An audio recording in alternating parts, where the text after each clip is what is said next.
Champions ট্রফির সমীকরণগুলো ক্রমেই কঠিন হয়ে উঠছে। বৃষ্টির বাগড়ায় একের এক ম্যাচের ফল পাল্টে যাচ্ছে। একমাত্র ইংল্যান্ড ছাড়া এখনও সেমিফাইনাল নিশ্চিত করতে পারে নাই কোনো দল। এ গ্রুপে প্রোটিয়াদের বিপক্ষে পাকিস্তানের জয়ে একতরফাভাবে কিছুই বলা যাচ্ছে না। আর বি গ্রুপে নিউজিল্যান্ড বাংলাদেশ ম্যাচের দিকে তাকিয়ে ক্রিকেট ভক্তরা আর মাশরাফিরাও জয় ছাড়া কিছু ভাবছেন না। আর তাই কার্ডিফে এক যুগ পর আরেকটি বিগ ম্যাচ জেতার লক্ষ্য নিয়ে অনুশীলন করল টাইগার বাহিনী। কোচ চন্ডিকা হাথুরুসিংহে এতদিন কিছু না বললেও ভেতরে ভেতরে বেজায় চটে ছিলেন। এদিন শিষ্যদের কাছ থেকে অজিদের বিপক্ষে বাজে পারফরম্যান্সের হিসাব নিলেন তিনি। ক্লাস শেষ করে টাইগার ক্যাপ্টেন মুখোমুখি হলেন সংবাদ মাধ্যমে। এর মধ্যেই সবাই জেনে গেছে যে ক্লাসে মাস্টারমশাই বেজায় চটে ছিলেন। নিউজিল্যান্ডের বিপক্ষে কি পরিকল্পনা করছেন টাইগাররা?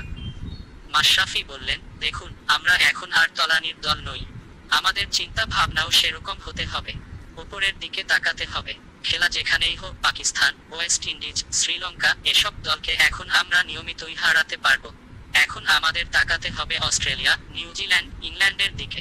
দেশের মাটিতে পারলেও দেশের বাইরে অস্ট্রেলিয়া, নিউজিল্যান্ডকে নিয়মিত হারানোর অভ্যাস তৈরি করতে হবে আমাদের। উদ্ধৃতি। টাইগার ক্যাপ্টেন আরও বলেন, র্যাঙ্কিংয়ে 5 নম্বরে থাকা দলকে দেখুন, আমাদের ঠিক উপরে হলেও রেটিং পয়েন্টে ওরা অনেক এগিয়ে। এই ব্যবধানটা এখন আমাদের কমাতে হবে। মাঠে ব্যবধান কমলে র্যাঙ্কিংও কমবে। শুরুটা এখনই কেন নয়? সেমিফাইনাল খেলা নিয়ে ভাবছি না।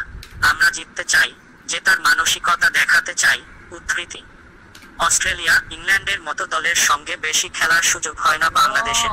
ম্যাচের মতে এসব দলের বিপক্ষে খেললে নিজেদের প্রকৃত অবস্থা বোঝা যায়।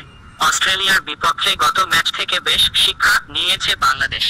এই শিক্ষাটাই 9 তারিখে কিউইদের বিপক্ষে কাজে লাগাতে প্রতিজ্ঞাবদ্ধ টিম বাংলাদেশ। বাংলাদেশের ক্রিকেটের এক ঐতিহাসিক মাইলফলক রচিত হয়েছিল যে মাঠে, সেই কার্ডিফেই আবার নতুন ইতিহাস গড়তে চায় মাশরাফি বাহিনী। ধন্যবাদ সবাইকে।